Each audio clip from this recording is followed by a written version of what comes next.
Hola, ahora vamos a ver cómo utilizar dos tareas, una para manejar LED, otra para manejar un pulsador, y cómo medir el tiempo de pulsación haciéndonos valer de estas herramientas que nos dan los sistemas operativos. El ejemplo básicamente vamos a medir el tiempo de pulsación de un botón utilizando un algoritmo antirrebote como el que vimos en el video de las máquinas de estado. Y una vez que soltemos el botón, vamos a hacer que se encienda el LED durante el tiempo que hayamos medido de pulsación. Para esto vamos a utilizar el contador de tickets del sistema operativo y vamos a tener que tener en cuenta que bueno, la variable que utilicemos debe ser lo suficientemente grande para evitar el desborde. Vamos a tener que ver algo similar a esto. Eh, Vamos a tener el pulsador. Cuando presionemos el pulsador vamos a tener el ciclo alto. Cuando lo liberemos vamos a tener el ciclo bajo. Y ahí, entre el flanco ascendente y el flanco descendente, ese mismo tiempo es el que luego se va a encender el LED. ¿Cómo hacemos esto? Vamos a tener por un lado la tarea de destello y por otro lado la tarea pulsador que la vamos a tener en el archivo pulsador.c. Primero vamos a ver de este lado. Por un lado vamos a inicializar el pulsador, vamos a ver después qué hace esta función. Y por el otro lado, una vez inicializado el pulsador, vamos a crear la tarea de destello, stack mínimo, prioridad más uno en uno de los procesadores. Y la tarea de destello simplemente va a activar, configurar la salida. Y vamos a tener esta variable tickType, o sea, vamos a tener una variable del tipo tick de tiempo que se va a llamar diferencia. Y dentro del ciclo infinito vamos a estar leyendo ternero de diferencia. Esta va a ser una función que se encuentra dentro de pulsador.h, obtener diferencia, es una variable que, vamos a agregar el comentario, devuelve el tiempo de, eh, de pulsación. Pulsación entre flanco ascendente y descendente. Que devuelve el tiempo en tips. Eso es lo que hace la función obtener diferencia. Ya vamos a ver después cómo se hace eso al lado de la tarea de pulsación. Si esa diferencia es mayor a un tiempo que vamos a establecer como no válido, en nuestro caso 0, podríamos establecer ese tiempo como 40, 50, 100, dependiendo de la aplicación, obviamente. En nuestro caso queremos que si cualquier tiempo mayor a 0, lo tenga en cuenta. ¿Y qué vamos a hacer? Vamos a prender el LED, vamos a esperar ese tiempo, vamos a apagar el LED y vamos a borrar diferencia. Borrar diferencia es esta otra función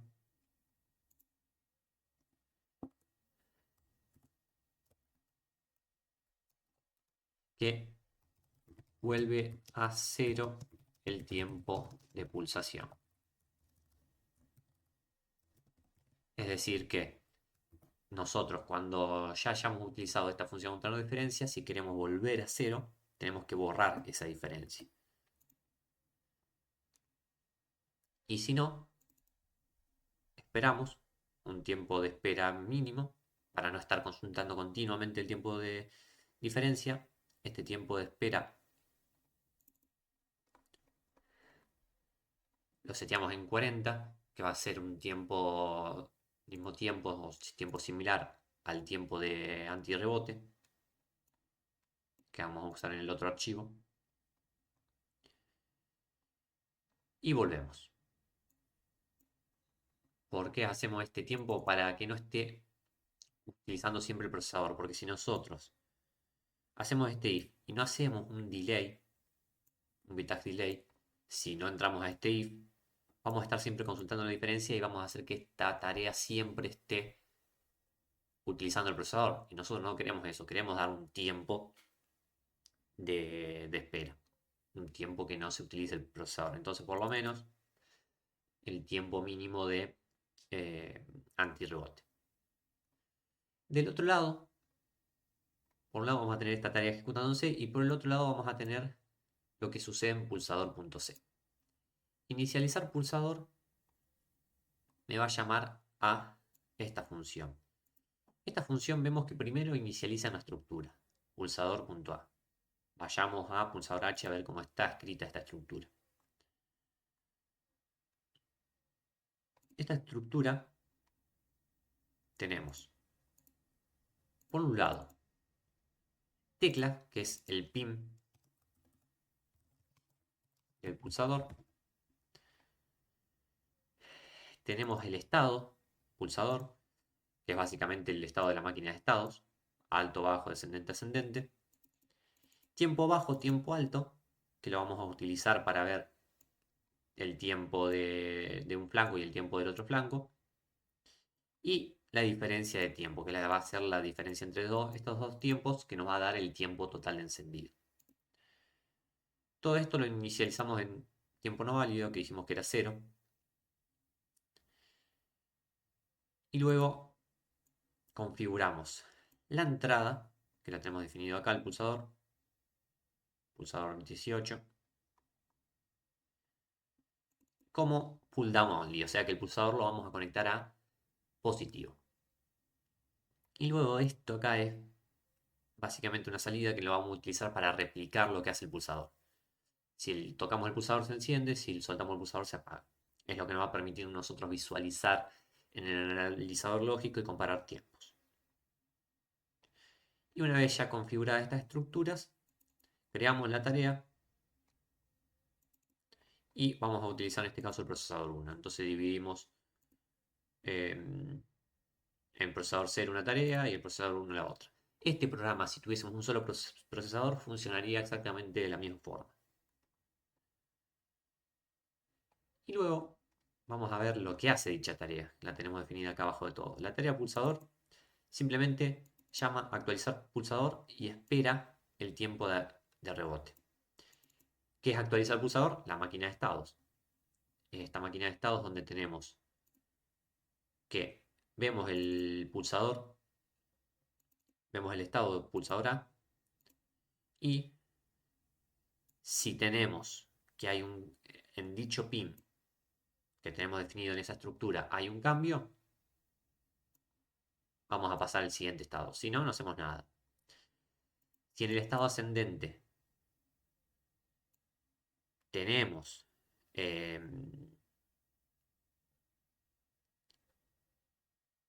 que hay un cambio nuevamente, vamos a pasar a estado alto y vamos a llamar a botón presionado.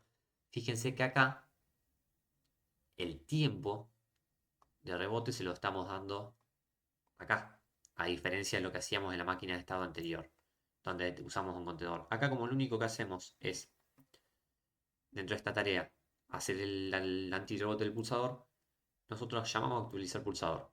Salimos. Esperamos 40 milisegundos y volvemos a entrar.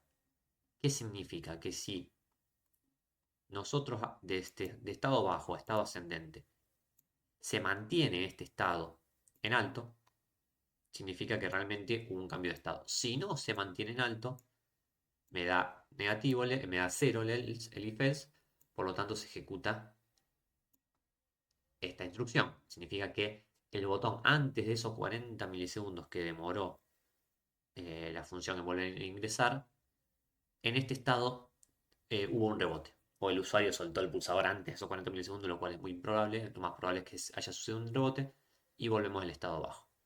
Si todavía sigue presionado, volvemos al estado alto.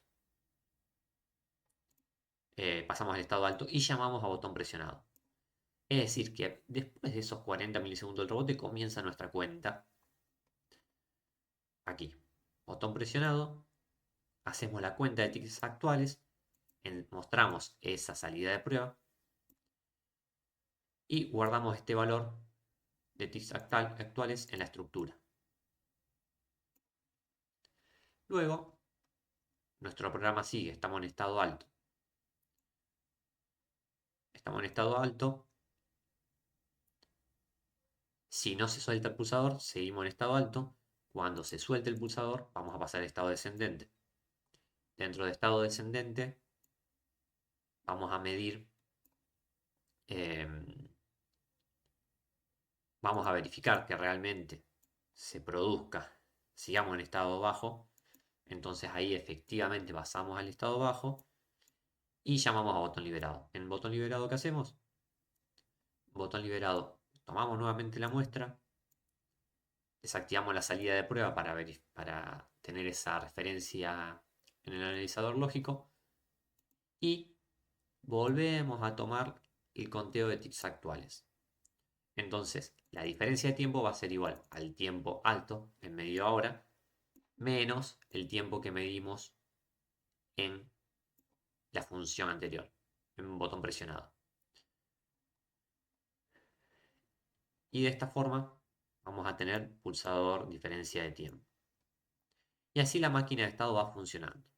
Cada vez que se presione vamos a tener ese valor. Ahora bien, esa diferencia de tiempo, fíjense que esta función que llamábamos obtener diferencia justamente lo que hace es crear una variable local, tiempo, y este valor de diferencia de tiempo lo guardamos en tiempo y devolvemos, retornamos ese valor de diferencia de tiempo. Y borrar diferencia básicamente lo que hace es volver a cero esa diferencia. De esta forma tenemos dos tareas, una de cada lado, una para el pulsador que maneja la máquina de estados, otra para el LED. Y el funcionamiento básicamente es el siguiente. Nosotros presionamos el LED, acá lo que vemos es el pulsador. Cuando soltamos se enciende el LED. Se apaga luego del tiempo. Si hacemos uno cortito, si lo hacemos muy cortito no lo va a detectar. Si hacemos un poquito más, sí lo va a detectar. Entonces acá tenemos 5 segundos, 5,16, acá 5,16. Acá 400, acá 400. Acá este más chiquito es lo que me interesa ver. 80, acá 80. Y este 80, 80. Fíjense que es lo mínimo que podemos detectar.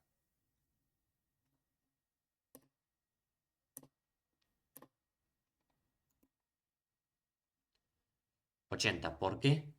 Porque son esos 40 milisegundos que estamos teniendo de antirrebote para adelantar en cada estado. Por lo tanto, menos de eso no podemos medir. Si queremos medir menos de eso, deberíamos modificar ese tiempo de antirrebote. Llevarlo, por ejemplo, a 10. Entonces ahí podríamos realizar una medición un poco más corta.